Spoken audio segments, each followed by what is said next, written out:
And welcome back to the Metal Mixtape here on KSKQ 89.5 Ashland, Oregon, 94.1 Medford Oregon. Stream online on kskq.org. You know what time it is. It's time to interview Sifting from LA. What is up, boys? Can you guys hear me? Yeah.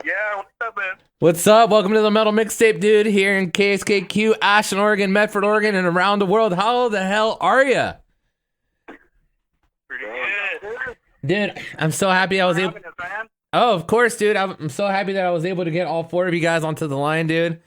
Dude, I've been listening to Sifting for a while now, and I've been huge fans, dude. I remember the first time I ever saw you guys was in Medford, Oregon, dude, and you guys absolutely destroyed it. I think it was a different lineup, but, dude, let me tell you, the lineup you guys have now, badass lineup, let me tell you, dude. The drummer, killer, dude. Eduardo, Winston, Richard, dude, you guys are all kick ass, man. I'm so happy to have you guys on the show.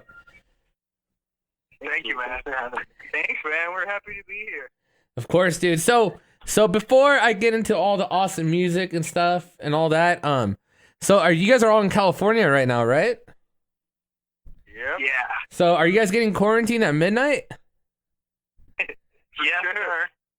Dude, well, thank God you guys all have like hobbies and stuff, you know? I couldn't imagine being quarantined and being bored. Yeah, dude. Our hobby is our job. So. So, dude, Sifting from Los Angeles, for the fans out there that don't know you, go ahead and introduce yourselves, man. Maybe start. This is Eduardo. I'm the singer and guitarist of the band. This is Joey. I play drums. And this is Richard. I'm the lead guitarist. Did we miss somebody? Winston. Winston, you there? He said the call dropped for him. Oh, did it? Yeah. Jeez. All right. Well, maybe I can try to add him really quick. We have one more guy called Winston, and he plays bass. Yeah, his cold dropped. Yeah, his cold dropped on his end. All right. Well, here, I'm gonna see if I can add him really quick. All right, guys. It shouldn't take too long. You guys should be able to hear him too. So let's see this very quick, because I know I definitely want to talk to him because he has the nicest hair in the band. I'm just joking. Your call cannot be completed as the called party is temp. All right. I guess he's not picking up. It's all right. No, it must have not worked. I think I'd have to call all of you guys back again. I think he has Corona. or maybe he's drinking Corona. One of the two. But we hope he feels better. So, dude, Sifting. I always, when I tell people, when I listen to you guys, I always say you guys are kind of like progressive metalcore. Would you guys consider yourself metalcore at all? For sure. Metalcore. A bunch of influences from like Avenged Sevenfold and like Bullet for My Valentine. Oh yeah, dude. Kill Switch. Oh yeah, dude. No, dude. I love your guys' sound, dude. You guys are very unique, dude. Honestly, Eduardo, I've never heard a vocal style like yours before. Just because, like, you know, I think nowadays, like, it's hard to distinct yourself sometimes. You know, especially like with like the scream, like if you like scream or you like doing other styles. But dude, you have a pretty unique, clean vocal, man. Thank you, man. Yeah, I don't think a lot of people sound like you, man. I think you stick out a whole lot. Thank you, man. Yeah, that's why I don't scream much. I leave that to Winston. Dude, no, for sure, dude. But dude, like I was saying, I love this lineup. Joey just recently joined the band, right? Maybe like was it like a year ago? Shit, I think it was 2 years ago. 2 years ago now? Yeah, or even 3. Oh wow. I feel like 3 years ago?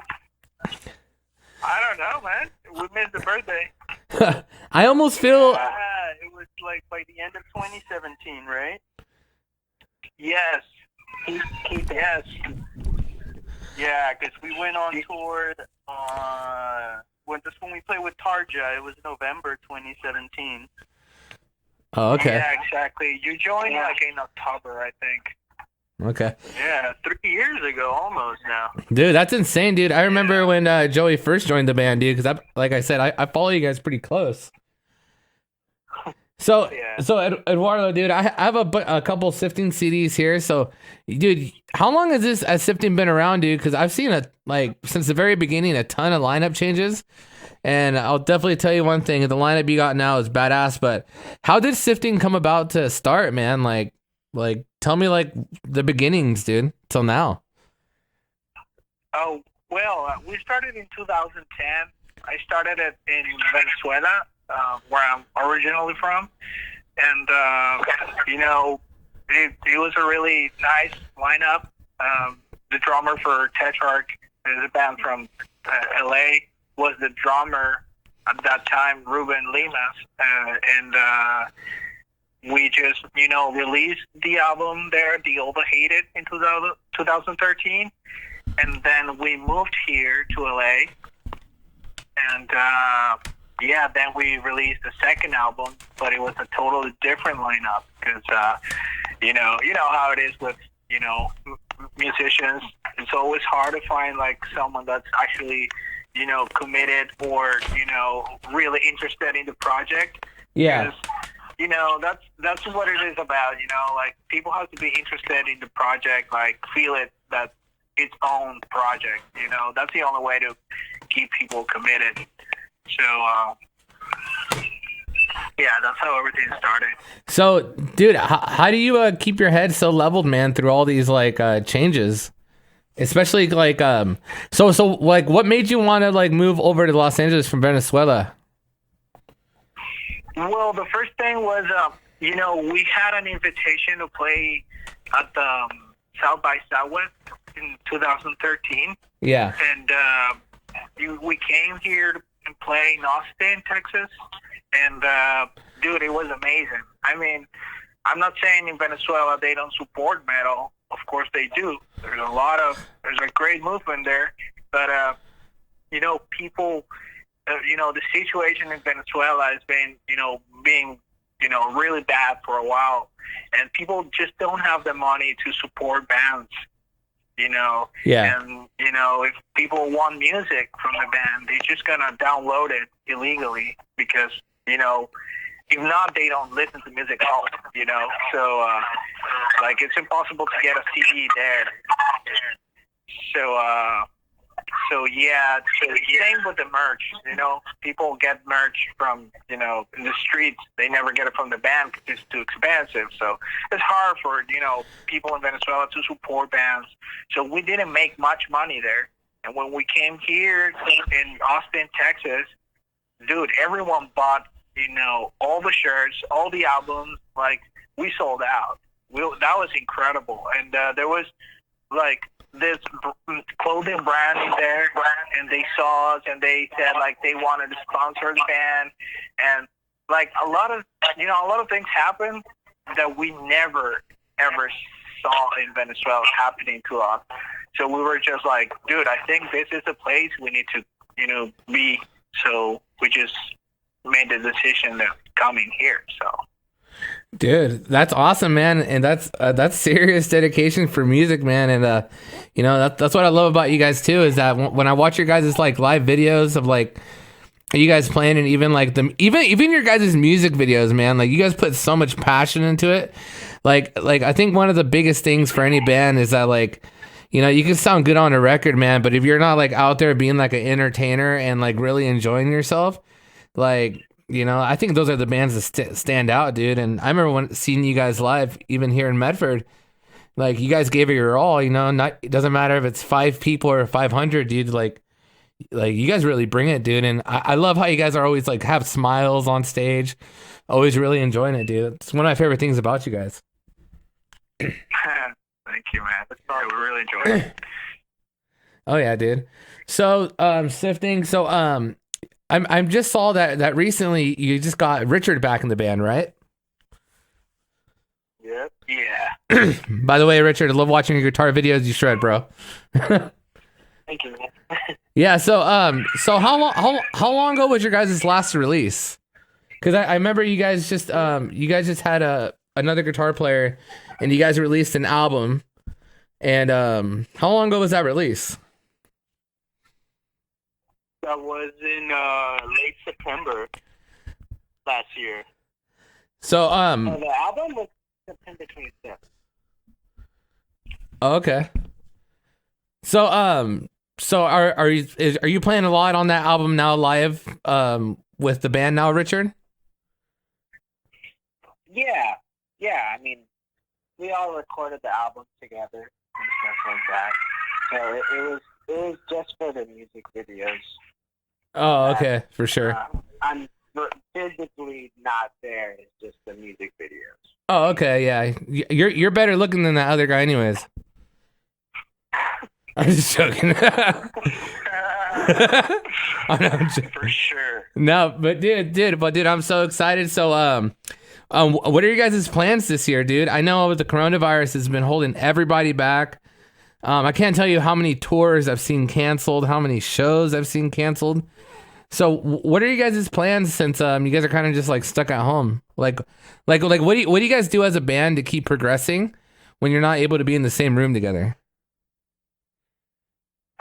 Well, we're actually just talking about recording like a cover song.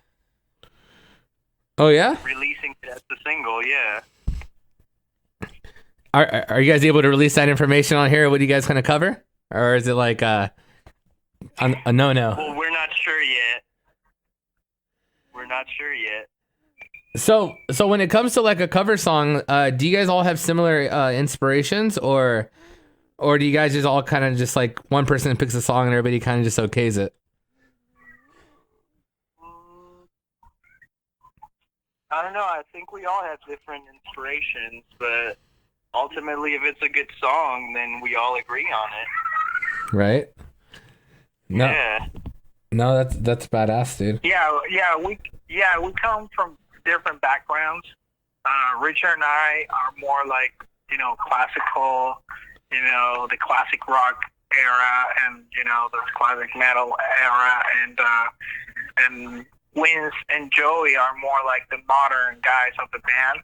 So that's an excellent contrast there that we have, because we can have the best of both worlds and united, and I think that's what made this album so special, because we Richard and I brought all the classic melodies and all the classic progressions, and Vince and Joey brought the djent and all the metal rhythms and crazy breakdowns and stuff like that. It's just like the perfect combination. Like you said, it's a great lineup, and I think the next album is gonna be even better. So yeah, same for the cover song. We're still thinking about it, and but for sure it's gonna be really cool. Yeah. No, I'm excited, dude. I think some of the best bands out there are the bands that are like not all kind of like have this same inspirations, but all a little different. I think it's what makes a really unique album and a really unique sound. Do you guys? How does the songwriting process go when you guys go into a studio? Like, let's say you're gonna go in there, clean slate. You're gonna write an album. Like, how does it start off? Does it start off with like a couple of guitar players having riffs, or how do you guys collaborate when you guys decide to go in? Do you guys like have a theme, or is it just like let's write like a bunch of badass songs and put them on an album? Well, Richie has a really You go, Richie. Oh, all right. We just like have a bunch of stuff. We usually have an idea of what like musical direction we want to go in, whether we want to just be like more thrash or more metal, or I mean, it's all metal, but like Cloud Gear or anything like that, and or more melodic. And so we always have that kind of intent on what we want to do. And then like Eduardo and I just write riffs and stuff like that. Well, I write more like just tons of riffs, and Eduardo can just rearrange everything and add to it and stuff, which is like Liberty and Critical Affairs. Yeah. Perfect example of both of those, because those were like 1 minute songs I wrote. Yeah. Just like brutality. And then he just made a whole song out of them, you know?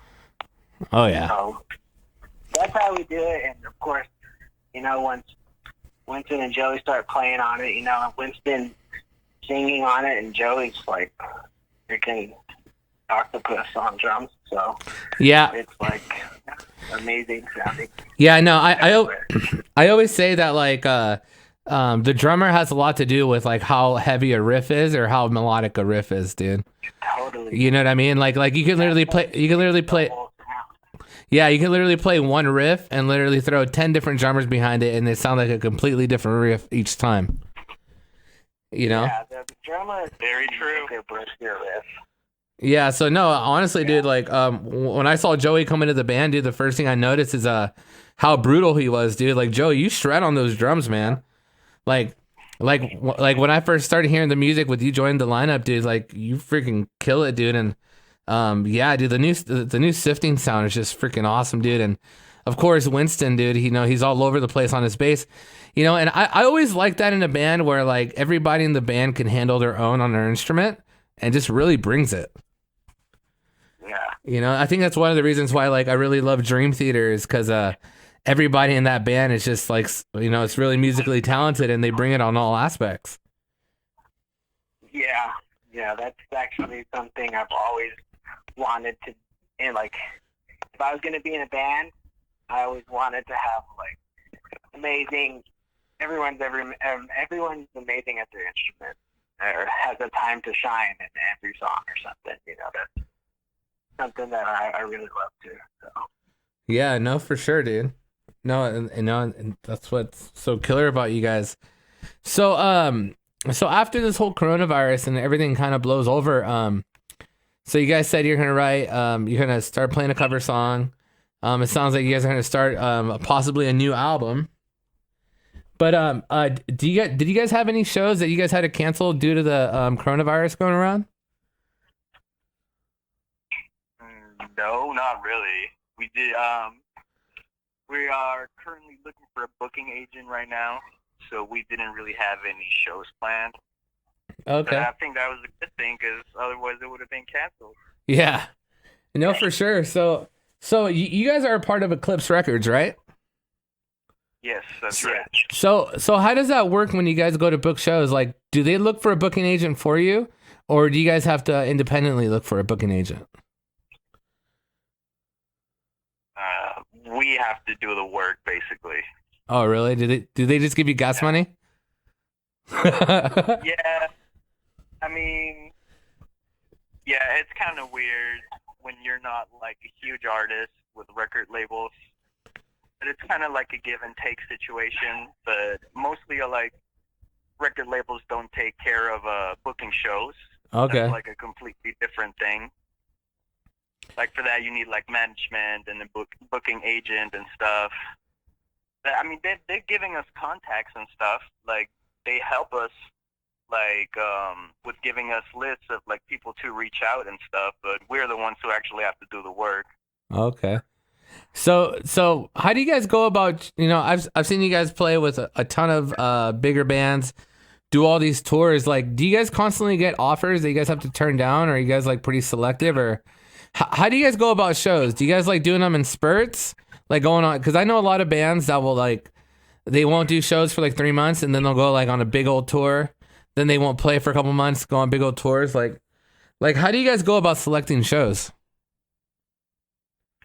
Well, we used to have a management and a booking agency, and they used to like send us offers all the time. You know, like touring, and we just select whatever we thought it was, you know, the best options for us. And yeah, I mean, we try to select the best, you know, the best tours for us. Sometimes we get them, sometimes we don't. Sometimes they're pretty big. But But that's how it is. You get to select, and if you select, then they have to select you.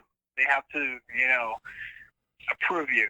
So that's how it is. That's kind of like so. But we're not working with that booking agency anymore.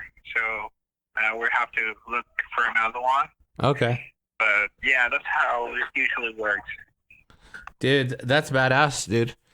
So, you know what? You guys have played so much together and played all these shows. I want an answer from each and every one of you guys. But what would you say was a memorable show for each one of you guys in the band? Like one show where you guys just went on stage, you guys got the butterflies. It felt like you were standing at the edge of a building, and you just felt so great. Was there a show for each one of you guys that was memorable? Maybe starting with Eduardo. Well, I think our show in Quito, Ecuador, that was amazing. Because it was a lot of people in there. I'm not sure because it was really dark. Like I don't know. I don't know if it was 800 or 2,000, but I'm sure it was a lot of. There were a lot of people in there, and yeah, it felt amazing playing that show. I think that one and New York City too with Sons of Apollo was unbelievable. Playing in the Big Apple, in Manhattan, it's just crazy. Dude, yeah, and you guys got to share the stage with Mike Portnoy, which is awesome. For sure. Yeah, that's incredible. Yeah. What about you, Joey? Was there a show that was memorable for you where like you just really felt it that night and it just felt like a real magical night for you? Well, definitely the one in Ecuador, because that was my first show playing with these guys ever, and I think so far it's still been the biggest show we played. So that being like the first gig I did, it was like insane. It was pretty. The bar was set so high because like the fans in Latin America, they're so crazy whenever a band goes and plays over there. Oh yeah. Like people out here are more used to bands touring all the time. Yeah. But over there, when you go and play a show, like the venues get packed. So I think that day was really awesome. And also, the very first show we played with Sons of Apollo in Florida. That was a really good venue, and like the vibe was really nice. And I think that was one of the dates that we got like the most compliments from fans, and we sold a lot of stuff. Dude, that is badass, dude. So, quick question before we go to Richard. So how did that feel like when you first joined Sifting and they're like, all right, Joey, we're gonna start you off with a big show. Like, did you take like any precautionary measures before? Did you warm up like a little harder, or how was that for you, man? Like did you have the jitters? Did you feel like you were gonna puke? Like, how would it feel? I mean, I always have the jitters before I play the show, but that was definitely it was like times 10 because I was in like a different country, and I was playing this like huge theater, and I was playing all these like 7 to 10 minute prog songs for the first time.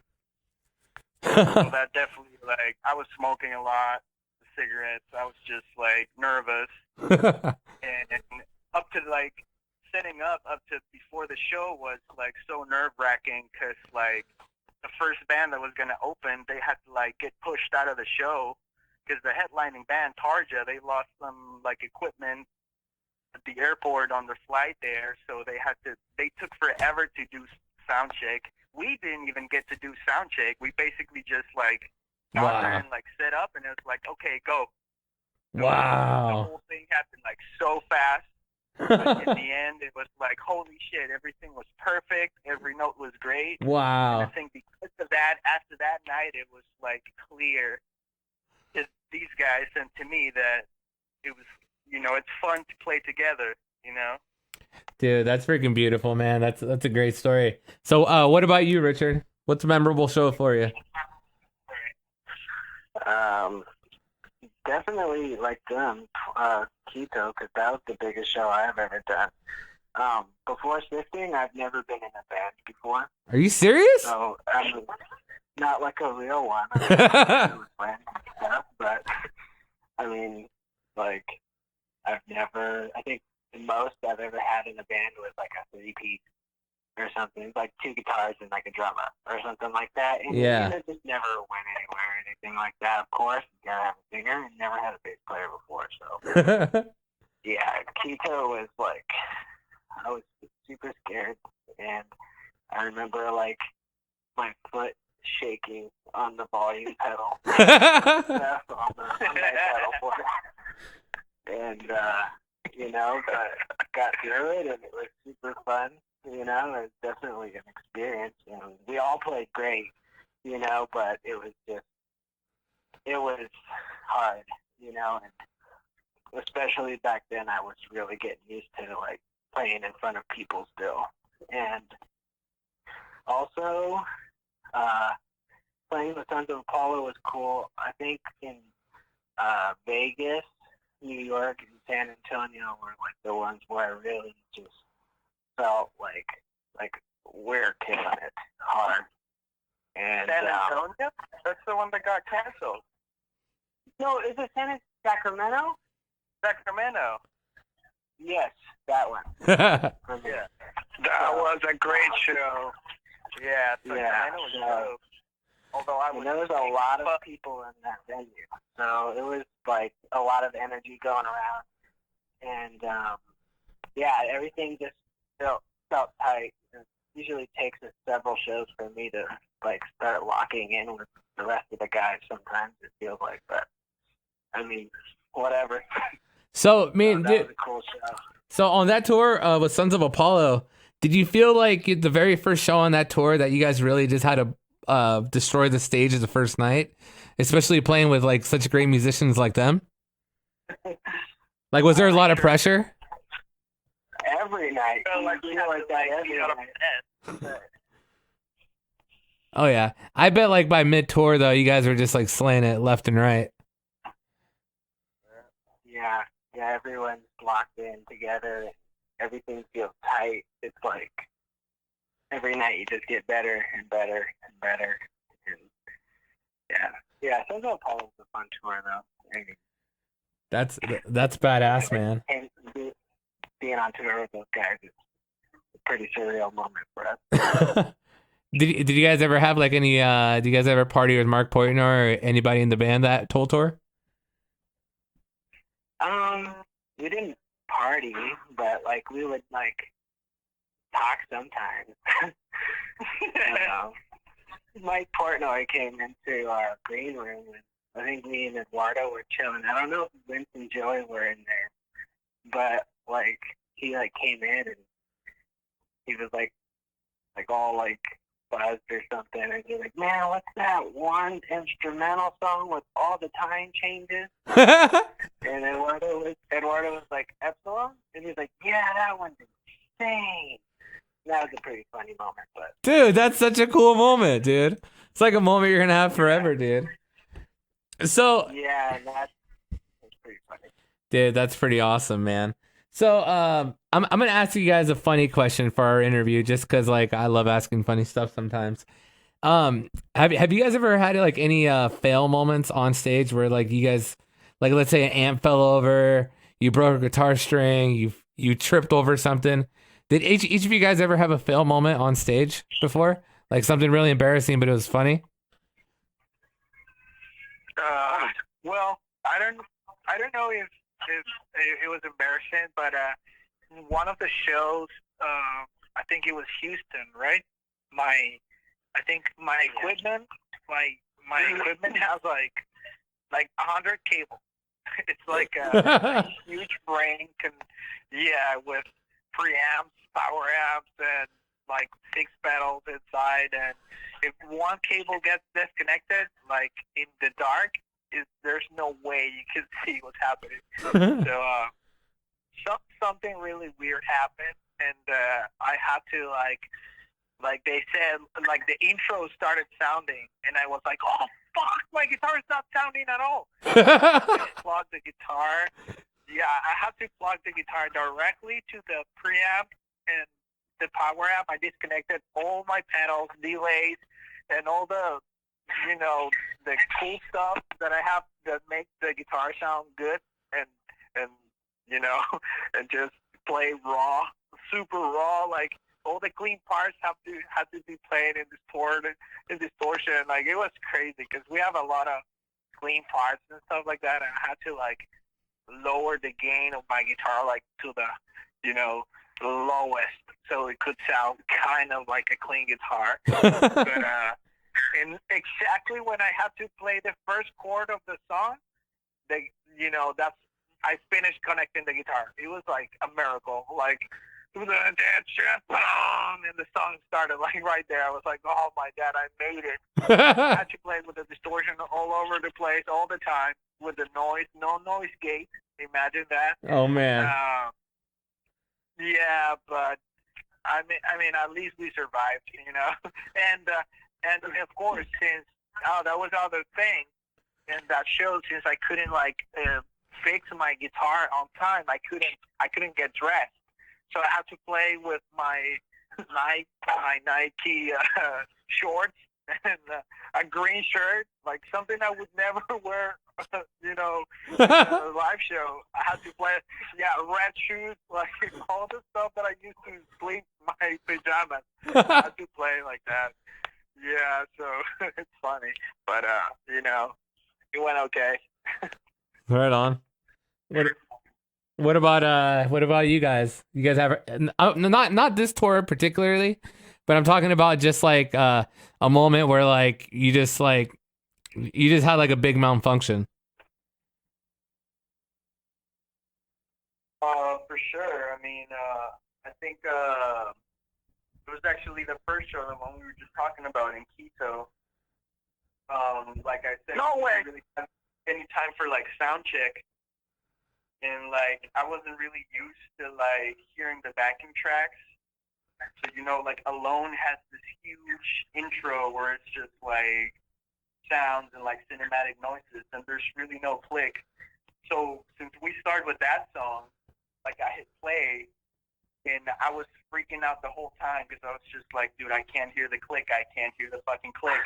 But it turns out everything was plugged in right. It was just the intro doesn't have a click. But I was just so nervous because that was my first show, and we were in front of all these people and with no sound check. I was like so nervous that I didn't realize the intro doesn't even have a click. So I saw the show and was like being so mean to all these people helping us. I was like, what the fuck? You gotta plug this in right and do this, all this stuff and blah blah blah. It was all on my head because everything was plugged in right. I was just like tripping. He started speaking Spanish and everything. He was like, And I was like, dude, I'm gonna take advantage of that shit. That's so hilarious, man. So we just heard from Eduardo. Was that Richard that just talked, or Joey? no, Joey. Okay, what about you, Richard? Oh man, I have a lot. All right, give me your worst one. Well, I don't know if you're familiar with the song Alone. Yep. But there's that middle section where I play by myself.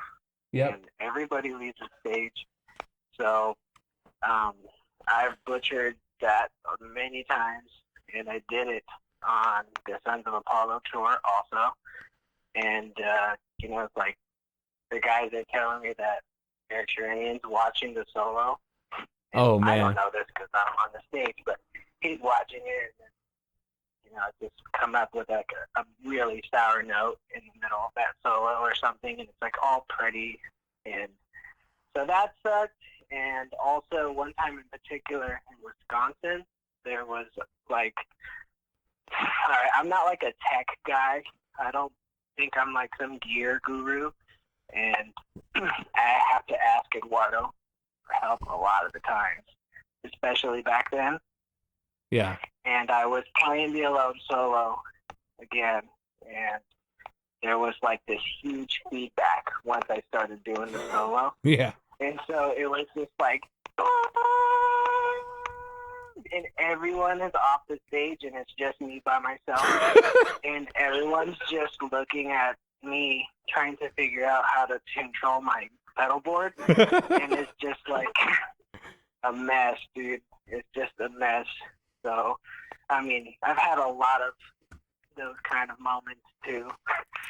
One guy even like put on his Instagram one time. He like tagged the band, and he had some like sensual quote or something for the alone solo, and it's like there's a part where I have to do this huge slide. It's like woo do do do, and I messed that up on his video.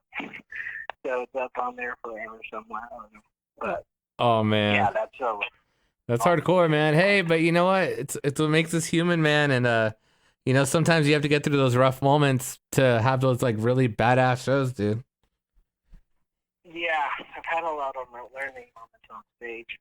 Hey, sometimes you got to do it that way, dude. So we're getting towards the tail end of our interview. It's been so awesome to have you guys on. So what's next for Sifting?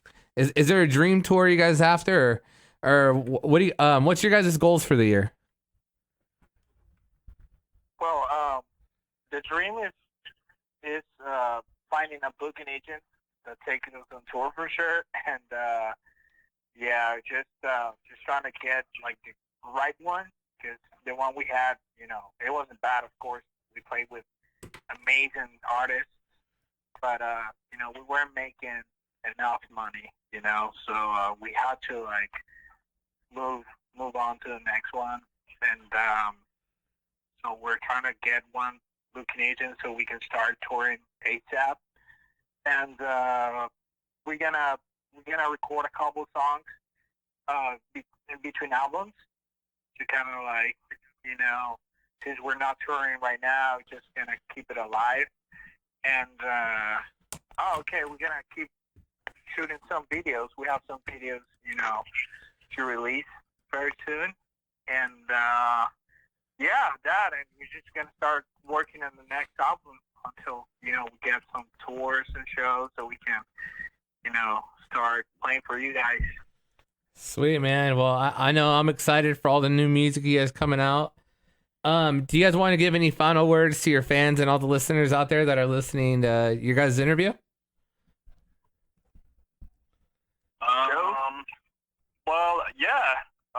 Just, you know, like, stay tuned for surprise single and a surprise cover, you know, and a bunch of like playthroughs, guitar playthroughs, drum playthroughs, and band playthroughs of the entire Infinite Loop. Dude, I'm excited, dude. So for people that want to find your music, where are some places where they can find some music by Sifting? On the Eclipse website, they can actually purchase a physical copy, and there's a link on our website that will redirect you to that. And you can stream all of our music everywhere: Spotify, Apple, SoundCloud, everywhere. Sounds awesome, dude. Hey, thank you guys so much for making some time to do the interview here on the Metal Mixtape. I appreciate it so much. I'm happy my hiccups went away. And this was an awesome interview, guys. Thank you so much for being on the show. Yeah, thank you for having us. Thank you for having us, man. Hey, and you guys be safe during that quarantine, all right? For sure. Yeah. You too, my man. See you, brother. All right, much love, guys. And tell Winston much love, too. Sorry his phone dropped. Hell yeah. For sure. Okay. It's all good. All right, brother. All right. See you soon. Thank you, man. Peace, guys. Later. And that was Sifting from Los Angeles, California, here on the Metal Mixtape on KSKQ 89.5 Ashland, Oregon, 94.1 Medford, Oregon, and streaming online on KSKQ.org. Man, I'm so excited. Honey, my hiccups went away during that interview. Yeah, like